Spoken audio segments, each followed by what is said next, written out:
Hello दोस्तों, आपका अपना यूट्यूब चैनल एडुकेयर पॉइंट में एक बार फिर से स्वागत है। आज हम लोग पढ़ेंगे आर.एस. अग्रवाल के वस्तुनिष्ठ अंकगणित, जिसमें देखेंगे एचसीएफ एंड एलसीएम। इससे पहले के क्लास में हम लोग देख चुके हैं 1 से लेकर के 50 तक के सभी प्रश्नों को। आज देखेंगे उसके आगे के प्रश्नों को। तो यदि आप लोग वीडियो को पहली बार देख रहे हैं तो चैनल को सब्सक्राइब कर ले और बेल आइकन को भी दबा दें, जिससे कि सभी वीडियो का नोटिफिकेशन आप लोगों को मिलता रहे। अब चलिए शुरू करते हैं आज का क्लास और देखते हैं आगे के प्रश्नों को। 6 घंटियाँ क्रमशः 2, 4, 6, 8, 10, 12 सेकेंड के अंतराल से बजे तो 30 मिनट में वे कितनी बार इकट्ठी बजेगी।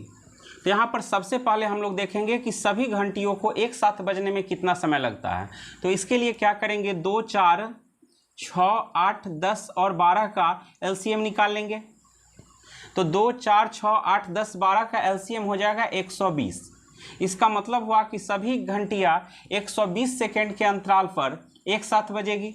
तो 120 सेकेंड बराबर होता है 2 मिनट, यानी कि प्रत्येक 2 मिनट पर सभी घंटी एक साथ बजेगी।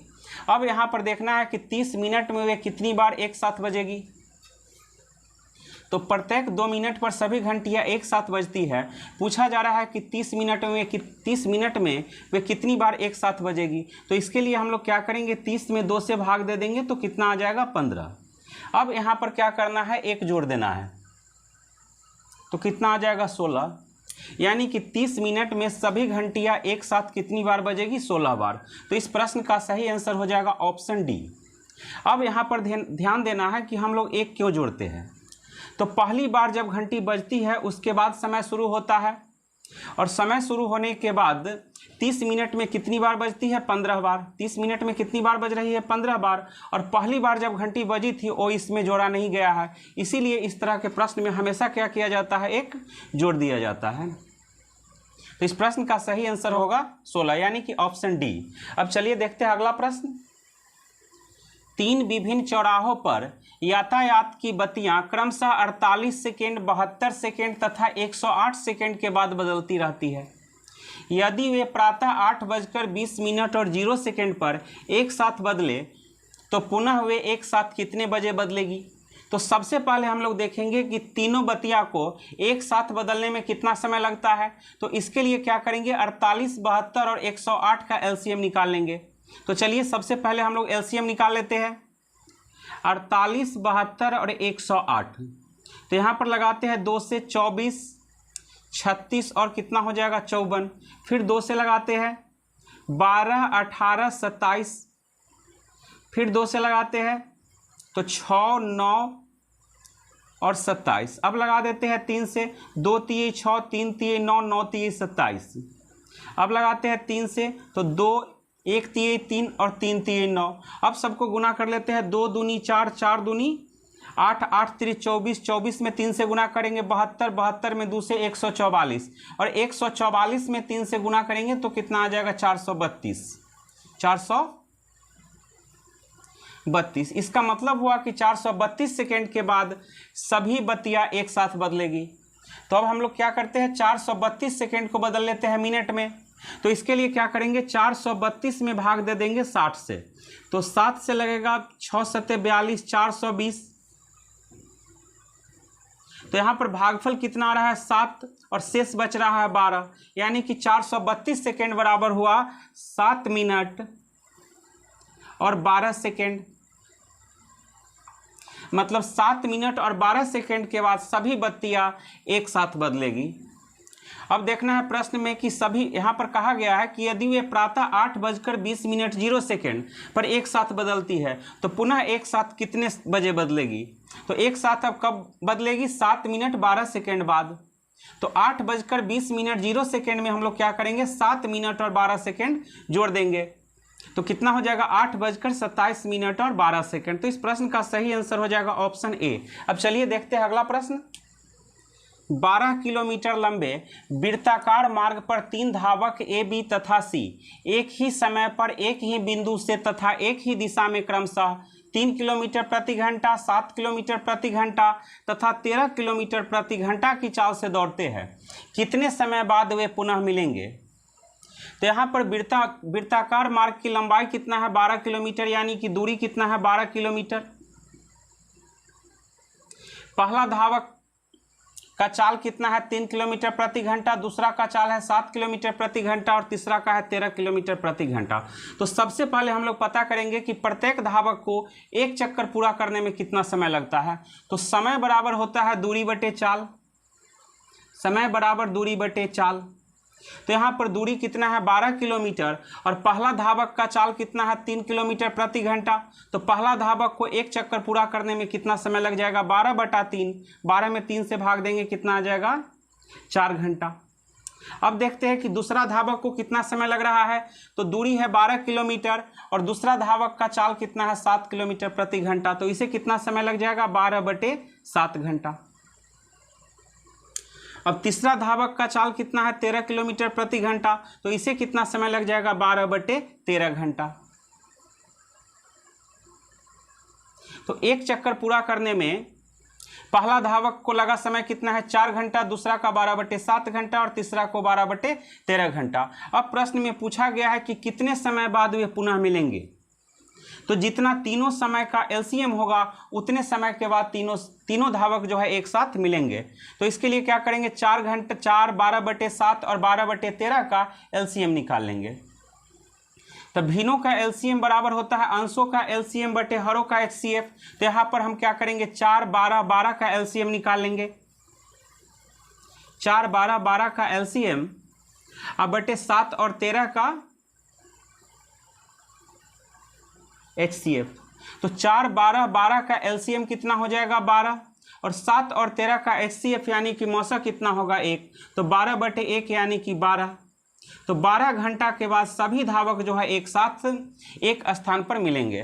तो इस प्रश्न का सही आंसर हो गया ऑप्शन ए। अब चलिए देखते हैं अगला प्रश्न। 336 पृष्ठों वाली अंग्रेजी की, 240 पृष्ठों वाली गणित की तथा 96 पृष्ठों वाली विज्ञान की पुस्तकों के बंडल इस प्रकार बनाने हैं कि प्रत्येक बंडल में एक ही विषय की पुस्तकें हो तथा सभी बंडलों की ऊंचाई बराबर हो। ऐसे कितने बंडल बनेंगे। तो इसके लिए सबसे पहले हम लोग पता करेंगे कि प्रत्येक बंडल में कितने पृष्ठ है। इसके लिए क्या करेंगे 336, 240 और 96 का एचसीएफ निकाल लेंगे। प्रत्येक पृष्ठ में प्रत्येक बंडल में पृष्ठों की संख्या बराबर हो जाएगा 336, 240 तथा 96 का एचसीएफ। तो चलिए सबसे पहले तीनों का एचसीएफ निकाल लेते हैं। तो पहले निकालते हैं 336 और 240 का एचसीएफ। तो 336 और 240 एक बार में लगाएंगे 240। अब यहाँ पर बच रहा है 6, 13 में से 4 घटाएंगे 9। अब 240 को यहाँ ले आएंगे 96 दूना 192। अब यहाँ पर कितना बच रहा है 10 में से 2 घटाएंगे 8 और 13 में से 9 घटाएंगे 4 48। अब 96 को यहाँ ले आते हैं तो 48 दूना 96। तो 240 और 336 का एचसीएफ कितना रहा 48। अब निकालेंगे 48 और 96 का। तो 48 दूना 96 पूरा पूरा कट रहा है यहाँ पर। तो एचसीएफ कितना हो गया 48। यानी कि 336, 240 तथा 96 का एचसीएफ कितना हो गया 48। इसका मतलब हुआ कि प्रत्येक बंडल में कितने पृष्ठ है 48। अब प्रश्न में पूछा गया है कि बंडलों की कुल संख्या कितना है। तो अंग्रेजी के कितने पृष्ठ है 336। देखते हैं कि अंग्रेजी में कितने बंडल बनेंगे। तो अंग्रेजी के पृष्ठों की संख्या है 336। तो बंडल कितना हो जाएगा 336/48 जोड़ 240 पृष्ठों वाली गणित की। तो गणित का कितना पृष्ठ है 240। तो गणित का बंडल कितना बन जाएगा 240/48। विज्ञान में कितने पृष्ठ है 96। तो विज्ञान का बंडल कितना हो जाएगा 96/48। तो अब 48 में 7 से गुना करेंगे कितना आ जाएगा 336। यानी कि 7 बार में कट रहा है। 48 बचे 240 और 48 दूना 96। अब सबको जोड़ लेंगे 7 जोड़ 5 जोड़ 2। तो 7 5 12 2 14। यानी कि बंडलों की कुल संख्या कितना हो जाएगा 14। तो इस प्रश्न का सही आंसर हो जाएगा ऑप्शन ए। अब चलिए देखते हैं अगला प्रश्न। विद्युत चलित एक भोंपू प्रत्येक 60 सेकंड के बाद बजता है तथा दूसरा भोंपू प्रत्येक 62 सेकेंड के बाद बजता है। दोनों प्रातः 10 बजे एक साथ बजते हैं, इसके बाद वे कितने बजे इकट्ठे बजेंगे? तो यहाँ पर पहला भोंपू प्रत्येक 60 सेकेंड के बाद बजता है और दूसरा भोंपू प्रत्येक 62 सेकेंड के बाद बजता है। तो सबसे पहले हम लोग क्या करेंगे, 60 और 62 का एलसीएम निकाल लेंगे। जितना 60 और 62 का एलसीएम होगा उतने समय के बाद दोनों भोंपू एक साथ बजेगा। तो चलिए क्या करते हैं, 60 और 62 का एलसीएम निकाल लेते हैं। 2 से लगाएंगे कितना हो जाएगा, 30 और 31। अब नहीं लगेगा तो गुना कर देते हैं, 2 गुने 30 गुने 31। तो 2 में 30 से गुना करेंगे 60, 60 में अब किससे गुना करेंगे, 31 से।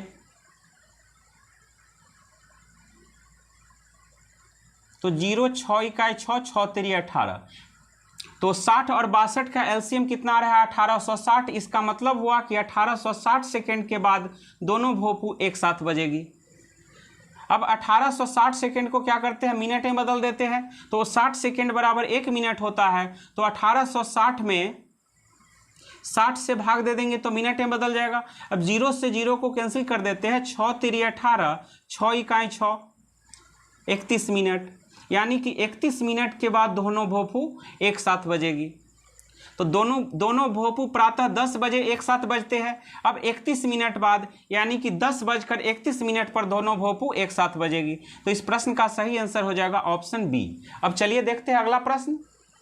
वह बड़ी से बड़ी संख्या कौन सी है जिससे 3026 तथा 5053 को भाग देने पर क्रमशः 11 तथा 13 शेष बचे? तो यहाँ पर वैसी बड़ी से बड़ी संख्या पूछी जा रही है जिससे 3026 में भाग देने पर 11 शेष बच रहा है तथा 5053 में भाग देने पर 13 शेष बच रहा है। तो 3026 में भाग देने पर 11 शेष बच रहा है। तो हम लोग क्या करेंगे, 3026 में 11 घटा लेंगे तो कितना बचेगा, 3015। और 5053 में भाग देने पर 13 शेष बच रहा है। तो 5053 में 13 घटा लेंगे तो कितना आ जाएगा, 5040। अब क्या करेंगे, 3015 और 5040 का HCF निकाल लेंगे। तो 3015 और 5040 का जितना HCF होगा वही बड़ी से बड़ी संख्या हो जाएगी, जिससे 3026 में भाग देने पर 11 शेष बचेगा और 5053 में भाग देने पर 13 शेष बचेगा। तो चलिए 5040 और 3015 का HCF निकाल लेते हैं। 5040 और 3015, तो एक बार में लगाएंगे 3015। अब यहाँ पर घटा लेते हैं, 10 में से 5 घटाएंगे 5, यहाँ पर बच रहा है 3, 3 में से 1 घटाएंगे तो 2, 0, 5 में से 3 घटाएंगे 2। अब 3015 को यहाँ लिखेंगे, एक बार में लगाएंगे 2025। अब घटा लेते हैं, 5 में से 5 घटाएंगे 0, 11 में से 2 घटाएंगे 9 और 9। अब 2025 को यहाँ ले आएंगे, अब लगाएंगे 2 बार में 0, 9 दूना 18, 9 दूना 18 और 1 19।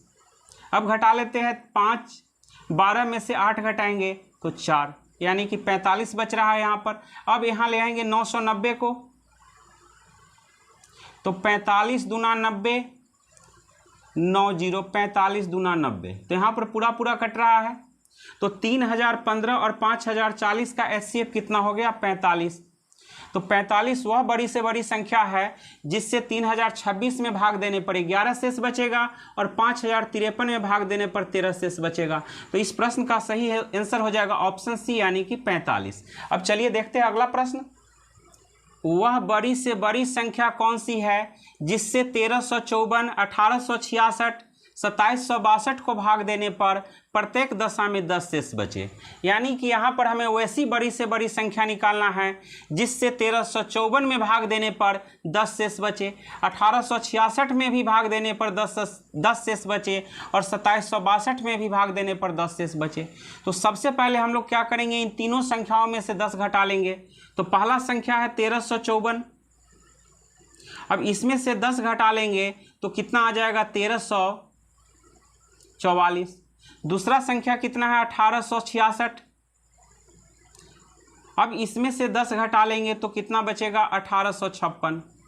तीसरी संख्या है 2762। अब इसमें से 10 घटा लेंगे तो कितना बचेगा 2752।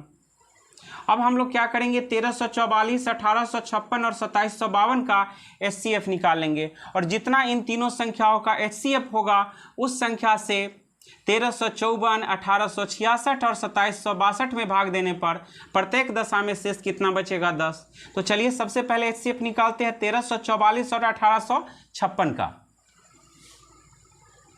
तो 1344 और 1856, तो एक बार में लगाएंगे 1344, 6 में से 4 घटाएंगे 2, 5 में से 4 घटाएंगे 1, 8 में से 3 घटाएंगे 5, तो यहाँ पर कितना बच रहा है 512। अब 1344 को यहाँ लिखेंगे और 2 बार में लगाएंगे, 512 में 2 से गुना करेंगे तो 1024। अब घटा लेते हैं, 4 में से 4 घटाएंगे 0, 4 में से 2 घटाएंगे 2 और 3 में से 0 घटाएंगे 3। अब 512 को यहाँ ले आते हैं और एक बार लगाते हैं 320, यहाँ पर बच जाएगा 2, 11 में से 2 घटाएंगे 9 और 4 में से 3 घटाएंगे 192। अब 320 को यहाँ ले आते हैं, एक बार में कितना लगेगा 192। अब 10 में से 2 घटाएंगे 8, 11 में से 9 घटाएंगे तो 2 और 2 में से 1 घटाएंगे 1, तो यहाँ पर कितना बच रहा है 128। अब यहाँ पर ले आएंगे 192 को, एक बार में लगाएंगे 128। अब यहाँ पर घटा लेते हैं, 12 में से 8 घटाएंगे 4, 8 में से 2 घटाएंगे तो 6, यहाँ पर बच रहा है 64। अब 128 को यहाँ ले आएंगे तो 64 दूना 128, यहाँ पर अब पूरा पूरा कट रहा है। तो 1344 और 1856 का HCF कितना हो गया 64। अब क्या करेंगे 64 और 2752 का HCF निकालेंगे। तो यहाँ पर अब लगाएंगे 4 से, 4 चौका 16, 6 चौका 24 और 1 25, 256। तो 15 में से 6 घटेगा 9, 6 में से 5 तो 1, यहाँ से लेंगे 2। अब 3 से लगाते हैं, 4 3 12, 6 3 18 और 1 19, तो पूरा पूरा कट गया यहाँ पर। तो HCF कितना हो गया 64, यानी कि 64 वह बड़ी से बड़ी संख्या है जिसमें 1354, 1866 या 2762 से भाग देने पर प्रत्येक दशा में कितना शेष बचेगा 10। तो इस प्रश्न का सही आंसर हो गया ऑप्शन ए। अब चलिए देखते हैं अगला प्रश्न। वह बड़ी से बड़ी संख्या कौन सी है जिससे 77, 147 तथा 252 को भाग देने पर प्रत्येक दशा में समान शेष बचे। यानी कि यहाँ पर हमें वैसी बड़ी से बड़ी संख्या निकालना है जिससे 77, 147 या 252 में किसी में भी भाग दिया जाए तो प्रत्येक दशा में समान यानी कि बराबर शेष बचे। तो इसके लिए सबसे पहले हम लोग क्या करेंगे, देखेंगे कि इन तीनों संख्याओं में सबसे बड़ी संख्या कौन है। तो सबसे बड़ी संख्या है 252। अब 252 में क्या करेंगे, दोनों छोटी संख्या 147 और 77 को बारी बारी से घटा लेंगे। 252 में पहले घटाएंगे 147 को, फिर 252 में से किसको घटाएंगे 77 को। अब दूसरी सबसे बड़ी संख्या कौन है 147, तो अब 147 में से किसको घटाएंगे, इससे छोटी संख्या 77 को। तो 252 में से 147 घटा लेते हैं, तो 12 में से 7 घटाएंगे 5, 4 में से 4 घटाएंगे 0, 2 में से 1 घटाएंगे 1, तो 105। अब 252 में से 77 घटा लेते हैं, तो 12 में से 7 घटाएंगे 5, 14 में से 7 घटाएंगे 7, 175। 147 में से 77 घटाएंगे तो 7 में से 7 गया 0, 14 में से 7 घटाएंगे 7, तो यहाँ पर कितना आ रहा है 105, 175 और 70।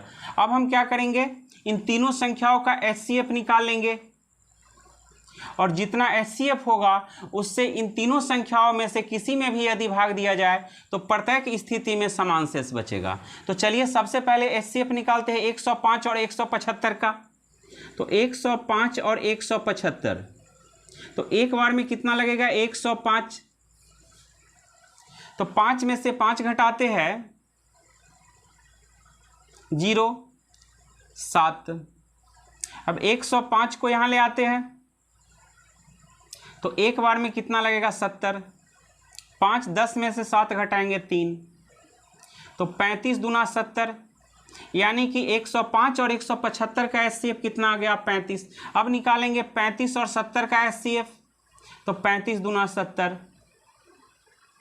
तो यहाँ पर तीनों संख्याओं यानी कि 105, 175 और 70 का एचसीएफ कितना आ रहा है 35।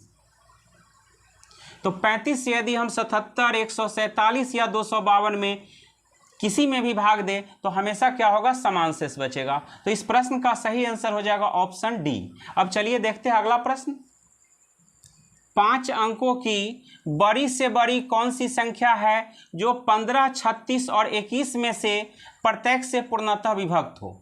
यानी कि यहाँ पर हमें 5 अंकों की बड़ी से बड़ी संख्या निकालना है जो 15, 36 और 21 से पूरी तरह विभाजित हो। तो सबसे पहले हम लोग निकालेंगे कि 15, 36 और 21 से विभाजित होने वाली सबसे छोटी संख्या कौन सी है। तो 15, 36 और 21 से विभाजित होने वाली सबसे छोटी संख्या होगी 15, 36 और 21 का एलसीएम।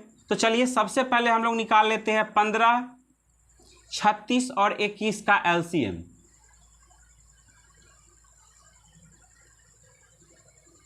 तो यहाँ पर लगाते हैं किससे, 3 से लगाते हैं। 5 तिये 15, 12 तिये 36 और 7 तिये 21। अब नहीं लगेगा तो सबको गुना कर लेंगे, 3 गुने 5 गुने 12 गुने 7। तो 3 पचे 15, 15 में 12 से गुना करेंगे तो 180, 180 में 7 से गुना करेंगे तो 18 सत्ते 126, जीरो डाल देंगे यानी कि 1260। तो 15, 36, 21 से विभाजित होने वाली सबसे छोटी संख्या कौन है, 1260। लेकिन प्रश्न में पूछा जा रहा है 5 अंकों की सबसे बड़ी संख्या जो 15, 36 और 21 से विभाजित हो। तो 5 अंकों की सबसे बड़ी संख्या यहां पर हम लोग लिख लेते हैं 5 अंकों की सबसे बड़ी संख्या। तो 5 को 9 लिख लेंगे यानी कि 99,999। अब क्या करेंगे, 99,999 में 1260 से भाग देंगे और जो शेष बचेगा उसको 9,999 में घटा लेंगे और घटाने के बाद जो संख्या बचेगा वह 15, 36 और 21 में से प्रत्येक से भाग देने पर पूरी तरह विभाजित होगी। तो चलिए अब क्या करते हैं, 99,999 में 1260 से भाग देते हैं। तो 99,999 इसमें भाग किससे देना है, 1260 से। तो यहाँ पर लगाते हैं 7 से 0, 7 6 सत्ते 42 का 2, हाथ में 4, 7 दूना 14 और 4 18 का 8, हाथ में 1, 7 21 7 और 1 8। अब घटा लेते हैं, 9 में से 0 घटाएंगे 9, 9 में से 2 7, 9 में से 8 1, 9 में से 8 1। अब यहाँ से उतारेंगे 9। अब लगाते हैं 9 से, तो 0, 9 6 का 54 का 4, हाथ में 5, 9 दूना 18 और 5 23 का 3, हाथ में 2, 9 इकाई 9 2 11। यहाँ पर अब बच रहा है 9, 9 में से 4 घटाएंगे 5, 7 में से 3 घटाएंगे 4। तो 99,999 में 1260 से भाग देने पर शेष कितना बच रहा है, 459। अब हम लोग क्या करेंगे, 99,999 में घटा लेंगे 459। तो 9 में से 9 घटाएंगे 0, 9 में से 5 घटाएंगे 4, 9 में से 4 घटाएंगे 5, 9 9, यानी कि 99,540।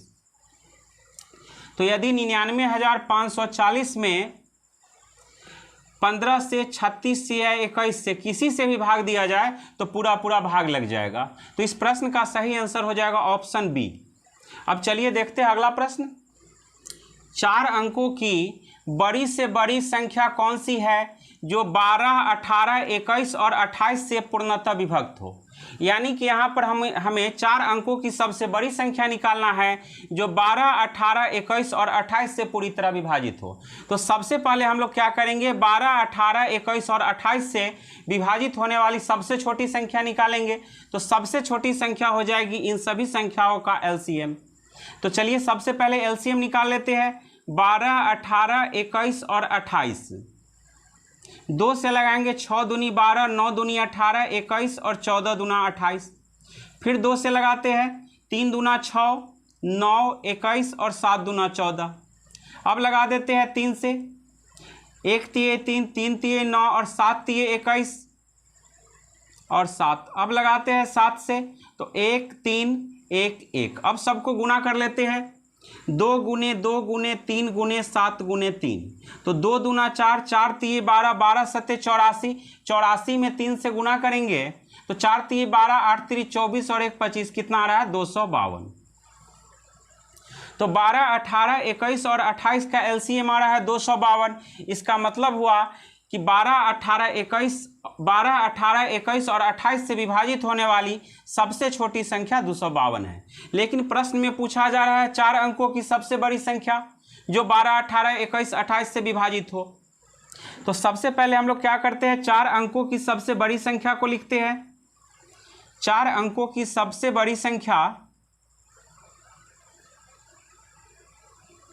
4 × 9 यानी कि 9999। अब क्या करेंगे, 9999 में 252 से भाग देंगे और जो शेष बचेगा उसको क्या करेंगे 9999 में घटा देंगे, और तब जो संख्या प्राप्त होगी वह 12 18 21 और 28 से विभाजित होने वाली 4 अंकों की सबसे बड़ी संख्या होगी। तो अब यहाँ पर 9999 में हम भाग दे देते हैं किससे, 252 से। तो 3 से लगाएंगे, 3 दूनी 6, 5 तिये 15, 3 दूना 6 और 1 7। अब घटा लेते हैं, 9 में से 6 घटाएंगे 3, 9 में से 5 घटाएंगे तो 4, 9 में से 7 घटाएंगे 2, यहाँ से लेंगे 9। अब लगाते हैं 9 से, 9 दूना 18, 9 पचे 45, 1 46 का 6 हाथ में 4, 9 दूना 18, 18 और 4 22। अब घटा लेते हैं, 9 में से 8 घटाएंगे 1, 13 में से 6 घटेगा 7, 3 में से 2 घटेगा 1, यहाँ पर शेष कितना बच रहा है 171। अब क्या करेंगे, 9999 में 171 को घटा देंगे तो 9 में से 1 घटाएंगे 8, 9 में से 7 घटाएंगे तो 2, 9 में से 1 घटाएंगे 8 और 9, तो यहाँ पर कितना आ रहा है 9828। तो 4 अंकों की सबसे बड़ी संख्या जो 12 18 21 और 28 से विभाजित है वह कौन सी है, 9828। तो इस प्रश्न का सही आंसर हो जाएगा ऑप्शन सी। तो दोस्तों आज का क्लास हम यहीं पर समाप्त करते हैं, अगले क्लास में देखेंगे इसके आगे के प्रश्नों को। तब तक के लिए धन्यवाद।